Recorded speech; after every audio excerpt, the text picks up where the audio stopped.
Okay, we're not here to talk about the headlines you've already seen. We're going to focus on a single event, deep in the Indian Ocean, an event that has quietly, but completely, changed the rules of modern warfare. And it all starts with this number, 44 years. Now, this isn't just some historical footnote. It's the length of a strategic pause, a pause that has just come to a very definitive end. For 44 years, the idea of a submarine sinking a warship with a torpedo was purely a capability on paper. It was theoretical. Well, not anymore.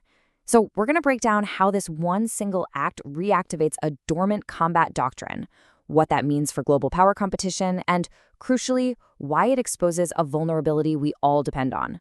Right, first things first, let's establish exactly what happened, but more importantly, let's analyze why this single engagement represents such a seismic shift in naval warfare. It literally moved an entire doctrine out of the textbook and back onto the battlefield. The facts are pretty stark. A U.S. submarine, the USS Charlotte, and get this, it's a Los Angeles class, a design from the 1970s, engaged and sank the Iranian frigate IRIS Sahand. The weapon? A single Mk-48 torpedo. The result was the total loss of the ship and its entire crew of 104 sailors. To really get the significance of this, you have to look all the way back to 1982, to the Falklands War. That was the last time a sub sank a warship. For the nearly half-century since then, this kind of combat has only existed in theory, in war games.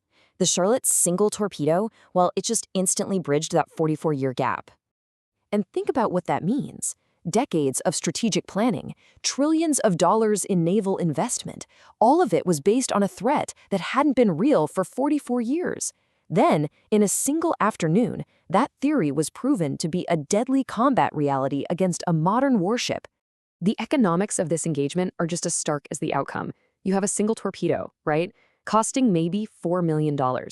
And it neutralized a naval asset worth over $250 million. This, right here, is the very definition of asymmetric lethality.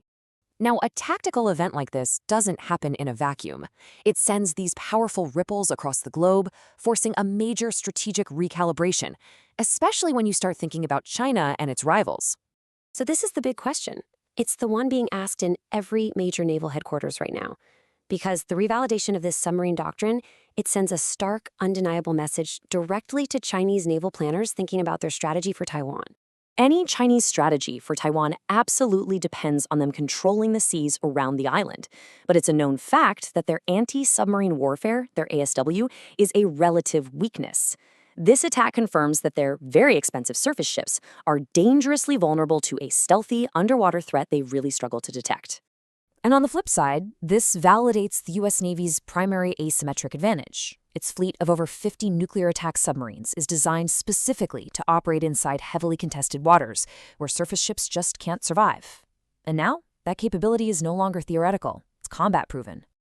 This event also provides immediate, powerful validation for the AUKUS Security Pact.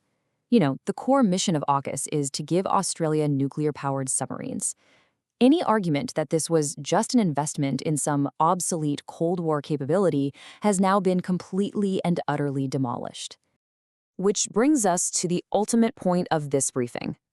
The reemergence of active submarine combat creates a direct and immediate threat to global infrastructure that, until now, was considered relatively safe.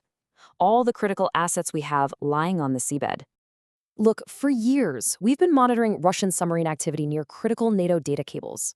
All of that activity now has to be viewed through a new, much more dangerous lens. The logic is simple. If a submarine can covertly hunt and kill a moving, defending warship, it can absolutely find and sever a static, defenseless cable on the ocean floor. It's a terrifying but logical extension of this doctrine. The strategic logic here is just direct and unambiguous. Step 1, the doctrine is proven, it's active. Step 2, we know submarines are the premier tool for covert action. So, the inescapable conclusion is step 3.